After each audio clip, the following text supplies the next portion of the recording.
Welcome back to my channel. तो यहाँ पे आज हम लोग और टू अटम जो चैप्टर 4 है 100 मार्क्स इंग्लिश का, उसका जो वीवीए ऑब्जेक्टिव क्वेश्चन है उसको देखेंगे, जो बोर्ड एग्जाम के लिए बहुत इंपॉर्टेंट है क्योंकि 50% ऑब्जेक्टिव हो गया है बिहार बोर्ड में और सीबीएसई के लिए भी बहुत इंपॉर्टेंट है। आप लोग देख लीजिएगा वीडियो को लास्ट तक, क्योंकि इसमें आप लोग अगर प्रीवियस ईयर क्वेश्चन से मैच कीजिएगा तो बहुत सारे मैच हो रहे होंगे।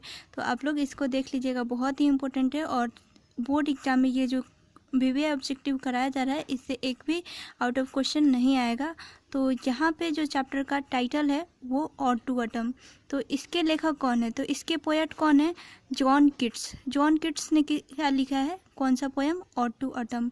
अब यहाँ पे देखते हैं कि जॉन किट्स का जन्म कब हुआ था। तो 1795 में जॉन किट्स का जन्म हुआ था और 1821 में उनकी मृत्यु हो गई थी।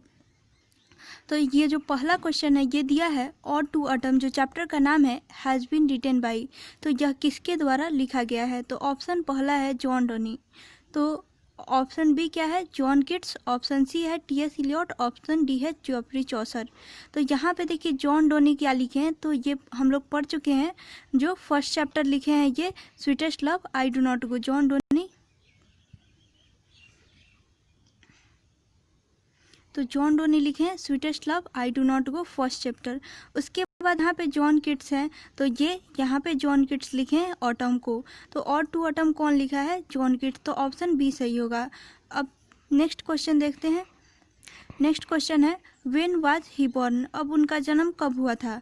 तो यहाँ पे आपको ऊपर ही बताया गया था कि जॉन किट्स का जन्म कब हुआ था, तो 1795 में। इसका ऑप्शन बी सही होगा। 1795 में जॉन किट्स का जन्म हुआ था और उनकी मृत्यु कब हुई थी, तो 1821 में। ये भी क्वेश्चन आपको बोर्ड एग्जाम में कई बार पूछा जाता है, तो इनका जन्म और मृत्यु आप लोग प्रत्येक लेखक का याद कर लीजिएगा ये क्वेश्चन। तो दो का ऑप्शन बी सही है। नेक्स्ट क्वेश्चन है और टू ऑटम, जो यहाँ पे पोयम का नेम है और टू ऑटम इज अ। तो और टू ऑटम क्या है, यह जो पोयम है और टू ऑटम वह क्या है। तो ऑप्शन क्या दिया हुआ है, नॉवेल है या ड्रामा है या पोएट्री है या इपिक है। तो यहाँ पे और टू ऑटम जो है वो क्या है, तो यहाँ पे और टू ऑटम एक पोएट्री है, तो इसका ऑप्शन सी सही होगा। और टू ऑटम एक पोएट्री है, नॉवेल नहीं है, ड्रामा भी नहीं है और इपिक भी नहीं है। तो यहाँ पे नेक्स्ट क्वेश्चन है 4 नंबर, और टू ऑटम, जो पोएम का नाम है इज क्या है, और टू ऑटम। तो एक और यहाँ पे ऑप्शन है सोनेट और बैलेड और साउट्स। तो यहाँ पे इसका ऑप्शन क्या होगा, तो यहाँ पे पहले ही ऑड है, तो ये आपका बी ऑप्शन सही है, ऑड। तो यहाँ पे और टू ऑटम जो है वो एक ऑड है, सोनेट्स नहीं है क्योंकि ये 14 लाइन्स से अधिक है, बैलेड भी नहीं है और साउट्स भी नहीं है, तो इसका ऑप्शन बी सही होगा। नेक्स्ट क्वेश्चन है Ode to Autumn is a poem of. तो और टू ऑटम जो पोएम है वो किसका पोएम है, कैसा पोएम है, किस टाइप का है। तो यहाँ पे दिया हुआ है वार पोएम है, लव पोएम है, नेचर पोएम है और नन ऑफ दिस। तो यहाँ पे और टू ऑटम जो है इसमें युद्ध के बारे में चर्चा नहीं की गई है, इसीलिए ये वार पोएम नहीं होगा। लव के बारे में भी चर्चा नहीं है, तो ये लव पोएम भी नहीं होगा। यहाँ पे इसमें नेचर के बारे में चर्चा किया जा रहा है और टू ऑटम में सीजन के बारे में, तो ये ऑप्शन सी सही होगा, नेचर। यहाँ पे और टू ऑटम क्या है, नेचर टाइप का पोएम है। यहाँ पे क्वेश्चन नंबर 6 है किट्स। यहाँ पे शॉर्ट नेम दिया हुआ है जॉन किट्स का, तो यहाँ पे Keats is a dash poet. तो किट्स कैसे कवि हैं, जॉन किट्स जो हैं वो कैसे कवि हैं। तो यहाँ पे ऑप्शन ए है मेटाफिजिकल, क्या वो आध्यात्मिक कवि हैं। नेक्स्ट क्वेश्चन है रोमांटिक, क्या वो रोमांटिक कवि हैं, या वार टाइप का पोएम लिखते हैं, वार कवि हैं यहाँ पे, या नन ऑफ दिस। तो वो कैसे कवि हैं, तो क्वेश्चन नंबर 6 का ऑप्शन बी सही होगा, रोमांटिक। वो नेचर से रिलेटेड लिखते हैं, लव टाइप का पोएम, और यहाँ पे उन्हें अच्छा लगता है लिखना, वो नेचर से जुड़े हुए कवि हैं और नेचर के बारे में लिखते हैं। तो वो नेचर के प्रति, वो अपना प्रकृति के प्रति अपना प्यार दर्शाते हैं, वो हर एक पोएम में और लिखते हैं नेचर के बारे में, तो उनको कहा जा सकता है कि वो एक रोमांटिक पोएट हैं। तो यहाँ पे क्वेश्चन नंबर 6 का ऑप्शन बी सही होगा। अब नेक्स्ट क्वेश्चन है, यहाँ पे जॉन किट्स हैं जो इस पोएम के लेखक हैं, और टू ऑटम के, वो डाइड इन द ईयर, कब उनकी मृत्यु कब हुई? तो ऑप्शन ए है 1820 में, 1821 में, 1825 में और 1826 में। तो उनकी मृत्यु कब हुई? तो इसका ऑप्शन बी सही है, 1821 में जॉन किट्स की मृत्यु हुई। नेक्स्ट क्वेश्चन है dash Twitter in the sky. तो यहाँ पे क्या है जो ट्विटर इन द स्काई? तो ऑप्शन ए है स्वेलोज, इलेजिज, फ्लावर्स और नन ऑफ दीज। तो यहाँ पे जो है पोयम आप पढ़ेंगे तो पता चलेगा क्या है जो ट्विटर करता है इन द स्काई। तो यहाँ पे ऑप्शन ए सही होगा, स्वेलोज। ये जो है एक टाइप का पक्षी है जो रेगिस्तान में पाया जाता है और इसका हिंदी क्या होता है? तो अबाबिल। इसका हिंदी होता है अबाबिल। स्वेलोज मीन्स अबाबिल होता है और ये रेगिस्तान में पाया जाता है। ठीक है, तो इसका ऑप्शन ए सही है, swallows twitter in the sky. तो इसका ऑप्शन ए सही है। नेक्स्ट क्वेश्चन है autumn is the close friend of the maturing. तो यहाँ पे ऑप्शन क्या होगा? ऑटम, जो ऑटम सीजन है वो किसका क्लोज फ्रेंड है? तो मैच्योरिंग यहाँ पे सन का है या मून का है या फ्लावर्स का है या नन ऑफ दिस। तो पोयम में ये यहाँ पे दिया है autumn is the close friend of maturing sun. तो यहाँ पे सन होगा। जो ऑटम सीजन में है फ्रूट्स पकते हैं तो किसकी वजह से? तो यहाँ पे सन की वजह से। तो इसका ऑप्शन ए सही होगा, सन जो है वो फ्रूट्स को पकाने में हेल्प करता है। ठीक है, ऑटम सीजन में। तो अब नेक्स्ट क्वेश्चन है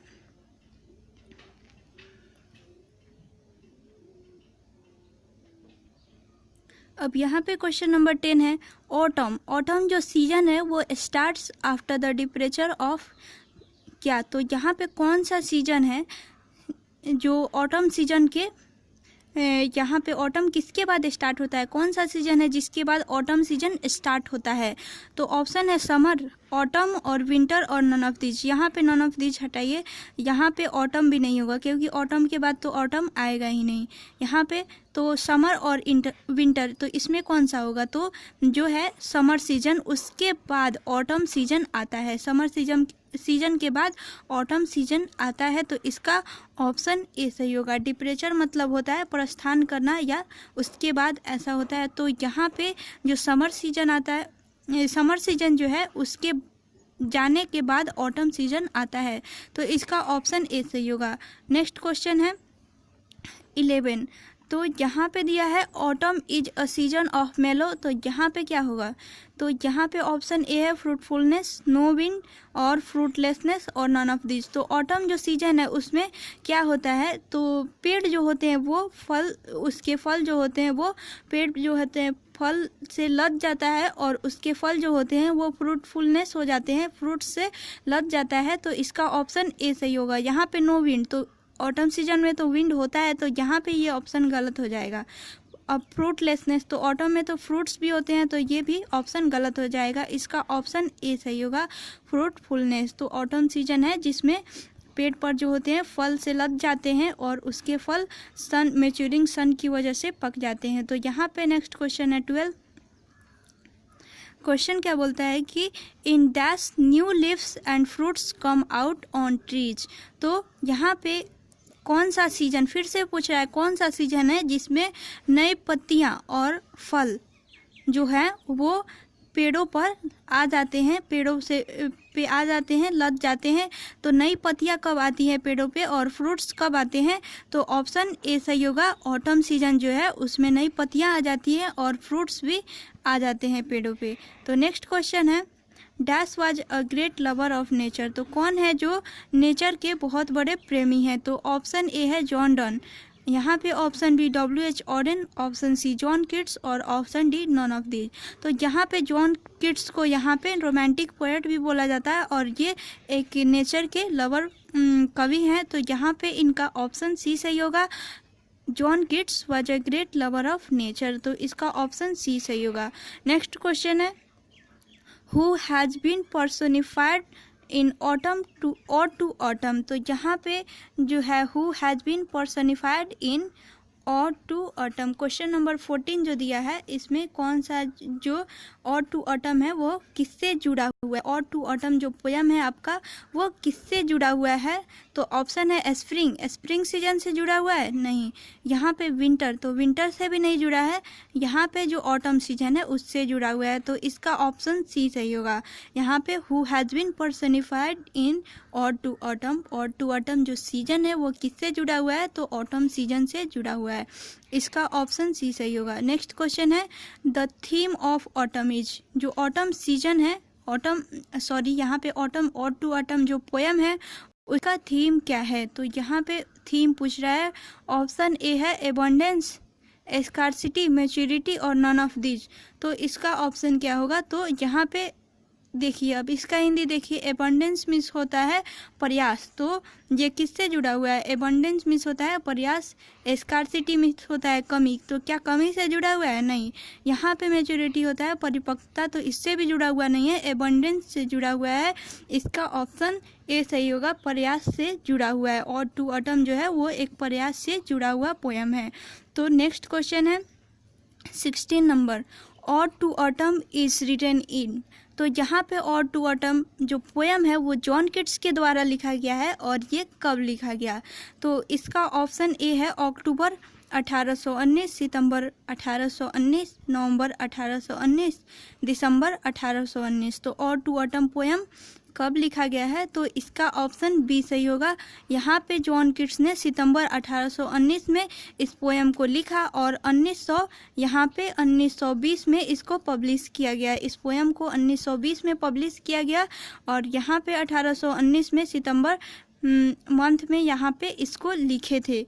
तो चलिए, इसका क्वेश्चन ऑप्शन बी सही होगा। और नेक्स्ट क्वेश्चन है इच स्टेंजा ऑफ और टू ऑटम, और टू ऑटम जो पोयम है जॉन किट्स के द्वारा लिखा गया है, कंसिस्ट ऑफ। तो यहाँ पे क्या कंसिस्ट करता है, कितने लाइंस का है, ये पूछा जा रहा है। तो जो भी प्रत्येक स्टेंजा है, स्टेंजा मतलब एक साथ रहता है ऐसे करके, फिर यहाँ पे जो पैराग्राफ चेंज जैसे आप लोग बोलते हैं, तो ये एक स्टेंजा, दो स्टेंजा, तीन स्टेंजा। तो यहाँ पे जो प्रत्येक स्टेंजा है, जो भी प्रत्येक स्टेंजा, उसमें और टू ऑटम में कितने लाइन कंसिस्ट है, कितने लाइन है? तो यहाँ पे ऑप्शन ए है 11 लाइन, 12 लाइन, 13 लाइन और 14 लाइन। तो यहाँ पे 17 का ऑप्शन ए सही है, 11 लाइन। जो आप लोग काउंट करेंगे पोयम तो पता चलेगा कि प्रत्येक स्टेंजा जो है वो 11 लाइन का है। अब यहाँ पे एक और क्वेश्चन पूछ सकता है कि और टू ऑटम जो है वो कितने स्टेंजा का है? तो और टू ऑटम जो है वो 3 स्टेंजा का है, ये आप लोग याद कर लेंगे। नेक्स्ट क्वेश्चन है John Keats has written the poem. तो जॉन किट्स ने कौन सा पोयम लिखा है? तो ऑप्शन यहाँ पे भी सही होगा, और टू ऑटम। आप लोग उसी समय से पढ़ रहे हैं, और टू ऑटम को किसने लिखा है? John kits. तो जॉन किट्स कौन सा पोयम लिखे हैं? और टू ऑटम। तो इसका ऑप्शन बी सही होगा। नेक्स्ट क्वेश्चन है who was a great lover of nature. तो यहाँ पे कौन है कवि हैं जो ग्रेट लवर ऑफ नेचर हैं? तो यहाँ पे John Keats, John Donne, W.H. Auden और यहाँ पे वाल्ट व्हिटमैन। तो इसका ऑप्शन ए सही होगा। जॉन किट्स जो है वो एक नेचर प्रेमी पोएट हैं, तो यहाँ पे इसका ऑप्शन ए सही होगा। इनको रोमांटिक पोएट भी बोला जाता है। तो यहाँ पे अब लास्ट क्वेश्चन है and gathering swallows twitter in the skies. यहाँ पे दिया हुआ है कि and gathering swallows twitter in the sky it taken from. तो ये किस पोयम से लिया गया? ये जो लाइन दिया हुआ है and gathering swallows twitter in the sky, ये किस पोयम से लिया गया है? तो यहाँ पे देखिए, गैदरिंग मतलब क्या होता है? एकत्रित होकर, और स्वेलोज जो एक पक्षी है जो रेगिस्तान में पाई जाती है, और ये जो पक्षी है वो अपना शिकार करते समय अपने पंखों से शिकार को क्या करता है? ढक लेता है, ठीक है। और यहाँ पे है ट्विटर इन द स्काई, ये जो है आकाश में चहचहाती है। तो ये यहाँ पे स्वेलोज का मतलब आपको बताया गया है, अबाबिल होता है जो रेगिस्तान में पाया जाता है, और ये आकाश में चहचहाती है। ये लाइन जो है वो किस चैप्टर से लिया गया है? तो चैप्टर का नाम क्या है? तो चैप्टर का नाम है और टू ऑटम। तो यहाँ पे आप लोग पोयम पढ़ेंगे तो आपको पता चलेगा कि ये लाइन कौन से चैप्टर से है। तो आप लोग एक बार पोयम को ज़रूर पढ़िएगा एग्जाम के पहले, ताकि आपको पता चल सके कि कौन सा लाइन किस पोयम से है। तो इसका ऑप्शन सी सही होगा।